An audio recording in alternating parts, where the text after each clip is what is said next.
آج کا اردو پروگرام لے کر راجیشوری آپ کی خدمت میں حاضر ہے.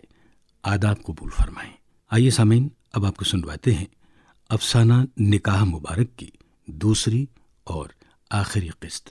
تحریر اور صداکار شمس العارفین. ہو مبارک صدا جب یہ آنے لگی، کلیاں سہرے کی سب مسکرانے لگی. ہو مبارک صدا جب یہ آنے لگی. جیسا کہ گزشتہ قسط میں آپ حضرات نے سنا کہ شکیل ماموں کا نکاح ہو چکا تھا اور لوگ انہیں مبارکباد دے رہے تھے. ماموں تخت پر بیٹھے سسرال والوں سے ملاقات کر رہے تھے. ملاقات اور تعارف ان کے خسر کرا رہے تھے. دوپہر کے 3:30 بج چکے تھے. تھوڑی دیر بعد ایک صاحب آئے اور فرمایا کہ آپ حضرات کھانا نوش فرما لیں. سارے بھاراتی طعام والے شامیانے میں پہنچ گئے تھے، جہاں ضیافت کا انتظام بے حد شاندار تھا. باراتیوں کے لیے میز پر نئی اور سفید چاندنی بچھائی گئی. جن برتنوں میں کھانا آیا وہ بالکل نئے لگ رہے تھے. سارے باراتی کھانے کے لیے بیٹھ چکے تھے. باراتیوں کی خدمت کے لیے کم سے کم 25 نوجوان متعین کیے گئے تھے. باراتیوں کو کسی چیز کی کمی محسوس نہیں ہو رہی تھی. جس ٹیبل پر ماموں بیٹھے تھے اس پر دلہن کے ماموں کے علاوہ گاؤں کے 2-3 عمر دراز حضرات بھی تھے. عامر نے بتایا کہ ہمارے یہاں شادیوں میں، بالخصوص لڑکیوں کی شادی میں، ہر گھر کا ایک فرد ودائی تک خدمت میں لگا رہتا ہے، گویا کہ خود اس کی بہن یا بیٹی کی شادی ہو. مجھے یہ بات سن کر بہت اچھا لگا. ویسے جس طرح وہ لوگ کاموں میں مصروف تھے اس سے عامر کی باتوں کی تصدیق ہو رہی تھی. تھوڑی دیر میں عصر کی اذان ہونے لگی.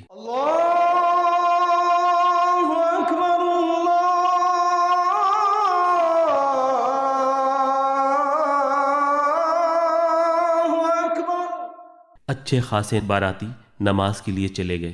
نماز بعد جب ہم لوگ آئے تو شامیانے کے پردے کھولے جا رہے تھے. خواتین والا خانہ اب بالکل خالی ہو چکا تھا. بڑے ماموں نے کچھ ذمہ داروں کو گھر کے لیے روانہ کر دیا، کیونکہ شام کے کھانے کی تیاری اور کل ولیمے کے لیے گاؤں بھر سے دیگیں منگوانی ہیں. پھر ماموں نے عمر ماموں سے کہا کہ کچھ لوگوں کو لے کر جاؤ اور جہیز کا سامان اٹھوا لو. عمر ماموں کے ساتھ ہم لوگ بھی چل دیے. جہیز شامیانے کے پاس بنے ایک گھر کے برآمدے میں بڑے ہی سلیقے سے سجایا گیا تھا. میں نے عامر سے پوچھا، جہیز یہاں کیوں رکھا گیا؟ عامر نے کہا، گاؤں میں جہیز کو بارات والے دن سجا کر سب کے سامنے رکھا جاتا ہے تاکہ سب لوگ ہی جہیز دیکھ سکیں. میں نے کہا، ہمارے یہاں تو شادی سے 3-4 دن قبل ہی لڑکی والے جہیز بھیج دیتے ہیں. عامر نے کہا، پھر سب لوگ دیکھتے کیسے ہیں؟ میں نے کہا، جہیز سب کو دکھانے کے لیے تھوڑی ہوتا ہے. ہم لوگوں کی گفتگو ابھی جاری ہی تھی کہ پیچھے سے ٹریکٹر ٹرالی کی آواز سے ہم لوگوں کی گفتگو ادھوری رہ گئی، کیونکہ ماموں کے دوست جہیز بھرنے کے لیے ٹریکٹر ٹرالی لے کر آ گئے تھے. اب ہم لوگ جہیز بھرنے کے لیے برآمدے میں پہنچ چکے تھے. میری نظریں جہیز پر پڑی. جہاں ایک بڑی سی مسہری تھی اس کی دوسری جانب شرنگاردان، نعمت خانہ اور چوکی رکھی تھی. اوپر ایک رسی پڑی تھی جس پر مرد و خواتین کے جوڑے اخباروں میں سلیقے سے ٹکے ہوئے لٹک رہے تھے. لیکن زیادہ تر لوگوں کی نظریں ٹیلی ویژن اور نئی چمچماتی ہوئی سائیکل پر لگی تھی. وہ سب آپس میں گفتگو کر رہے تھے کہ جہیز تو بہت اچھا ملا ہے. مسہری کے سامنے کی طرف ایک لوہے کی الماری کھڑی تھی اور اسی جگہ تانبے کے کچھ برتن رکھے ہوئے تھے جس میں بھاری بھرکم دیگ، 7 پتیلے، بڑا سا پاندان اور لوٹا وغیرہ رکھا ہوا تھا. ان سب کے علاوہ بھی کافی سامان تھا جن کا ذکر یہاں ممکن نہیں ہے. تھوڑی دیر میں لڑکی والوں کی طرف سے سلام کرائی کی رسم کے لیے کہا گیا، جسے شہروں میں اکثر سلامی بولتے ہیں. سلام کرائی کی رسم کے لیے ماموں کے ساتھ ایوب خالو اور عمر ماموں تھے. دلہن کے ماموں کے ساتھ وہ لوگ گھر کے اندر داخل ہوئے. گھر کافی کشادہ تھا.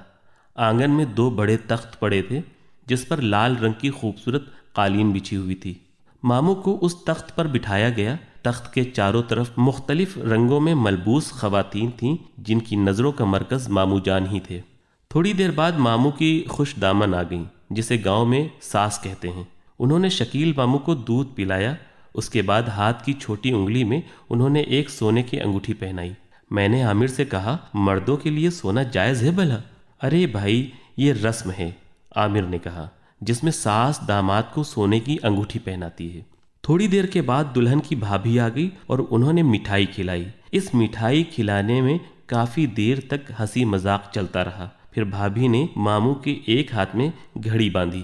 دلہن کی بھابھی کے ساتھ ایک اور لڑکی تھی جس کا نام آفرین تھا، اور وہ دلہن کی خاصم خاص سہیلی تھی۔ دلہن کی کوئی سگی بہن نہ ہونے کی وجہ سے وہ بہنوں والے فرائض انجام دے رہی تھی۔ آفرین نے ماموں کی انگلی میں مہندی لگائی اور انگلی پکڑ کر 1051 روپے کا مطالبہ کیا۔ عمر نے کہا، آخر اس مہندی میں ایسا کیا ہے جو اتنے پیسے مانگ رہی ہیں آپ؟ آفرین نے جواب دیا، سیارہ بہرام کی معطر خاک ملائی ہے۔ پیچھے سے کسی لڑکی نے کہا، ارے بہن رہنے دو، ایسی اردو بولو گی تو بیچارے بے ہوش ہو جائیں گے۔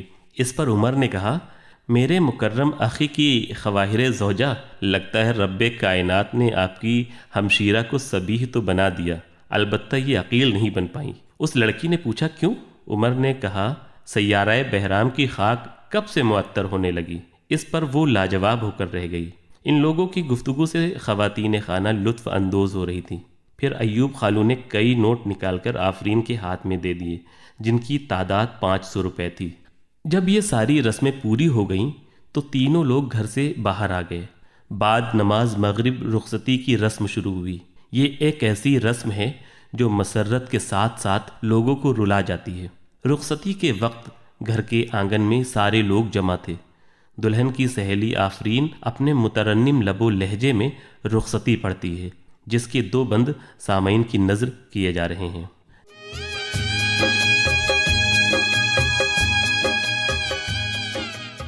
دل کے ارماں ہے یہی بیٹی صدا تو خوش رہے، ہے یہی دستور دنیا جو نبھانا ہے تجھے، میں کا اپنا چھوڑ کر سسرال جانا ہے تجھے، تیرے جانے سے وہاں خوشیوں کی بس شمع جلے، نام رب کا لے کے رخصت کر رہے ہیں ہم تجھے،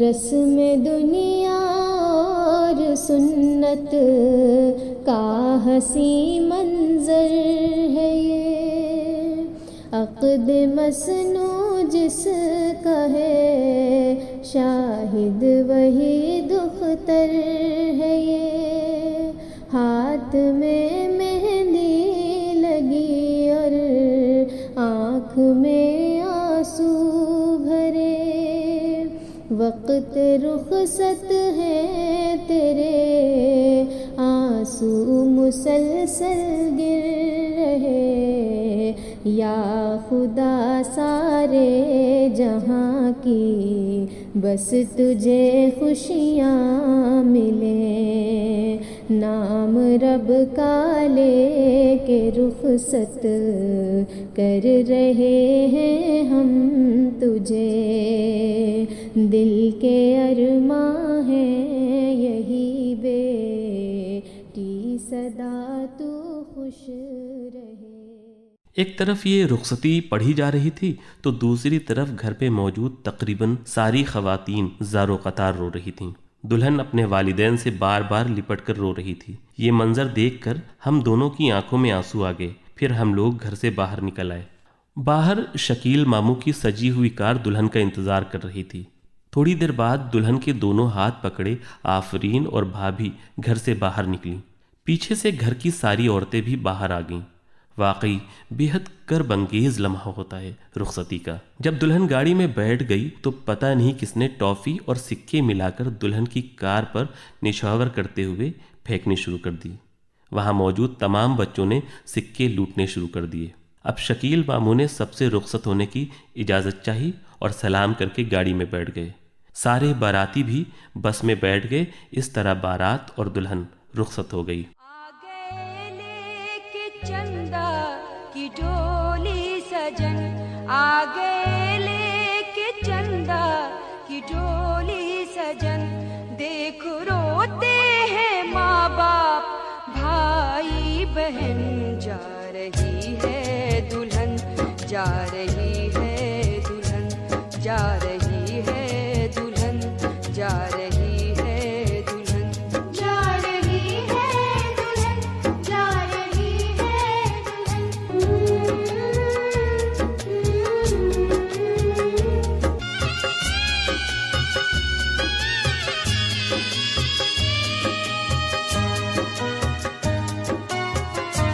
پوری ماں باپ کے دل کی حسرت ہوئی، گھر سے بیٹی کچھ اس طرح رخصت ہوئی، منہ چھپا کر باراتی بھی رونے لگے، ہائے دولہا کے ساتھی بھی رونے لگے، ماں کا ممتا بھرا دل مچلنے لگا، غم جدائی کا آنکھوں میں ڈھلنے لگا، کل یہ اس کو خوشی تھی سگائی ہوئی، آج غم ہے کہ بیٹی پرائی ہوئی، ہر سہیلی کی اکھیاں برسنے لگی، کتنی یادیں خیالوں کو ڈسنے لگی، بھول کر چاہتے 15 سال کی، بھول کر چاہتے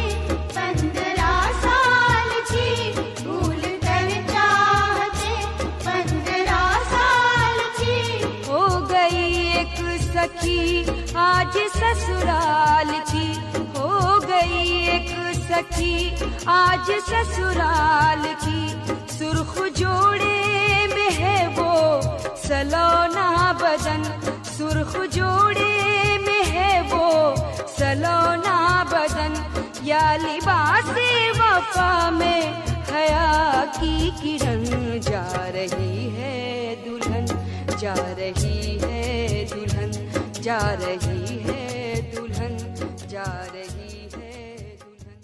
بارات جب گھر پہنچی تو رات کے 8 بج رہے تھے۔ گھر کے باہر میدان میں اچھے خاصے مہمان جمع تھے۔ ماموں کی کار گھر کے دروازے پر رکی۔ گھر سے نانی اماں کے ساتھ ساتھ بہت ساری خواتین باہر آ گئیں۔ سبھی نے اپنے انداز میں دلہن کا استقبال کیا۔ یہاں پر بھی ایک رسم سامنے آتی ہے۔ کار کا ڈرائیور دلہن کی طرف کا گیٹ کھولنے کے لیے نیگ مانگتا ہے اور نیگ میں 500 روپے مانگتا ہے۔ اس کے مطالبے پر بے حد دلچسپ مکالمے ہوتے ہیں۔ بالآخر وہ ڈرائیور 150 روپے میں مان جاتا ہے۔ اب نانی دروازہ کھول کر دلہن کو دیکھتے ہوئے کہتی ہیں، بیٹا نور ہدایت کا دیدار کریے۔ دلہن نے قرآن کو دیکھتے ہوئے مقدس کتاب کی ایک سورہ پڑھی، پھر خالہ نے دلہن کو گود میں اٹھا کر ان کے کمرے میں پہنچا دیا۔ اب گھر بھر کی خواتین دلہن کو دیکھنے کے لیے آنے لگیں۔ دلہن کے کمرے میں بہت سی رسومات ادا کی جا رہی تھیں۔ اب ہم دونوں کپڑے بدل کر گھر کے باہر آ گئے، جہاں رات کے کھانے کا انتظام ہو رہا تھا۔ 8-10 لڑکے پورے گاؤں سے دیگے لے کر آ رہے تھے، جن میں کل ولیمے کا کھانا بننا ہے۔ عامر نے کہا، جس کے گھر میں دیگ ہوتی ہے اس سے پہلے ہی کہہ دیا جاتا ہے کہ دیگ خالی رکھیں۔ کچھ لوگ ٹریکٹر ٹرالی پر شامیانے کا سامان لے کر آ رہے تھے۔ عامر نے بتایا، گاؤں کی شادیوں میں تمبو کناتے گاؤں کے سارے لوگ مل کر لگاتے ہیں۔ اس کی بات پر مجھے کسی شاعر کی نظم کا ایک بند یاد آ گیا، وہاں شادی میں ہفتوں پہلے سب تشریف لاتے ہیں، وہاں پر کارڈ کے بدلے چھوارے لے کے جاتے ہیں، وہاں لمبی قطاریں لگ کے سب کھانا کھلاتے ہیں، وہاں تمبو کناتے گاؤں کے لڑکے لگاتے ہیں۔ ابھی بھی خوبصورت وہ زمانہ دل لبھاتا ہے، مجھے اپنا پرانا گاؤں اکثر یاد آتا ہے۔ واقعی گاؤں کی الگ ہی رونق ہوتی ہے۔ ہم دونوں اب بڑے ماموں کے پاس جا پہنچے، جہاں پر 2 عمر دراز لوگ بیٹھے تھے، جن کے سر پر گمچھے کی پگڑی بندھی ہوئی تھی۔ عامر نے بتایا کہ ان دونوں کا نام میکو لال اور پرمیشور دین ہے۔ گاؤں کے لوگ ان کو چاچا کہتے ہیں۔ ہمارے گاؤں میں ہندو مسلم ایک دوسرے کی خوشی غمی میں باقاعدہ دل سے شریک رہتے ہیں۔ میں نے کہا، یہ تو بہت اچھی بات ہے۔ عامر نے بتایا، جب مسلموں کی شادی ہوتی ہے تو ویج کھانے کی ذمہ داری ان دونوں چچا کی ہوتی ہے، جبکہ ہندو بھائیوں کے ہاں جب شادی ہوتی ہے تو رحیم اور کریم چچا یہ ذمہ داری سنبھالتے ہیں۔ الغرض گاؤں کے سارے لوگ ایک دوسرے کے ہاں شرکت کرتے ہیں۔ اب ہم لوگ پھر گھر کے اندر پہنچے جہاں ابھی بھی منہ دکھائی کی رسم چل رہی تھی۔ پورا گھر مہمانوں سے بھرا ہوا تھا۔ رات کافی ہو چکی تھی اور بھوک بھی لگ رہی تھی۔ شام کے کھانے کا انتظام گھر کے باہر کیا گیا تھا، کیونکہ پاس پڑوس کے گھروں کے بھی دعوت تھی اور کھانا پکانے کے لیے باورچی پہلے ہی آ چکے تھے۔ کھانا چل رہا تھا تو ہم لوگوں نے ساتھ میں کھانا کھا لیا۔ کھانے سے فارغ ہو کر سارے بڑے لوگ کل ولیمے کے لیے مشورہ کرنے لگے۔ پھر ہم دونوں نے فیصلہ کیا کہ چلو اب سوتے ہیں، لیکن آج زیادہ مہمان ہونے کی وجہ سے پیر رکھنے کی جگہ تک نہیں تھی، اور یہی حال چھت کا بھی تھا۔ جیسے تیسے ہم لوگوں کو ایک بستر مل گیا۔ ہم لوگوں نے اسی کو چھت کے ایک کونے میں بچھا لیا اور سو گئے۔ صبح اس وقت آنکھ کھلی جب آفتاب کافی اوپر آ چکا تھا۔ نیچے گھر میں کافی چہل پہل تھی۔ اب ہم لوگ ضروریات سے فارغ ہو کر گھر کے اس حصے میں پہنچے جہاں ناشتہ چل رہا تھا۔ ہم لوگ ناشتہ کر کے گھر سے باہر آ گئے جہاں شامیانے لگ چکے تھے۔ شامیانے میں 4 خانے بنائے گئے تھے، ایک مردوں کے لیے، دوسرا خواتین کے لیے، ایک شاکاہاری کھانے کے لیے اور ایک چوتھیاروں کے لیے۔ شامیانے کے پردے خوب رنگ برنگے تھے۔ شامیانے کی دوسری جانب کھانا بنانے والوں کی ٹیم اپنے کام میں مصروف تھی۔ کھانا اینٹ کے چولہوں پر پکایا جا رہا تھا۔ کھڑنجے کی دوسری جانب شاکاہاری کھانا بن رہا تھا، جس میں پوڑی سبزی، چھولا، پنیر اور مٹھائی تھی۔ نیم کے نیچے کنواں تھا تو پانی کا انتظام وہیں سے کیا گیا۔ کنویں سے پانی نکالنے کے لیے 4 لوگ مقرر کیے گئے تھے۔ دوپہر ہو چکی تھی، مہمان تقریباً سب آ چکے تھے، کھانا بھی تیار ہو چکا تھا۔ ابھی کھانا شروع نہیں ہوا تھا کہ آسمان پر کالے بادل چھانے شروع ہو گئے اور فرحت بخش ہوائیں بھی چلنے لگیں۔ موسم بہت خوبصورت ہو چکا تھا، لیکن ماموں لوگوں کے چہرے پر شکن نمایاں طور پر نظر آ رہی تھی، اور آنی بھی چاہیے کیونکہ شادی کا دن تھا۔ اگر بارش ہو جاتی تو افراتفری مچ جاتی۔ ماموں نے گاؤں کے لوگوں سے کہا، کھانا شروع کرو۔ موسم میں تبدیلی ہو رہی تھی اور ادھر کھانا بھی شروع ہو چکا تھا۔ تھوڑی دیر میں چوتھیار بھی آ گئے۔ جلدی جلدی ان کو بھی ناشتہ کرایا گیا۔ سارے لوگ ولیمے کی دعوت سے لطف اندوز ہو رہے تھے۔ تھوڑی دیر میں بوندا باندی شروع ہو گئی۔ میں بھی کاموں میں مصروف تھا اور میرے کپڑے اب نم ہو چکے تھے۔ اچانک آسمان پر بجلی چمکی، جس کی تیز روشنی زمین پر پھیل گئی۔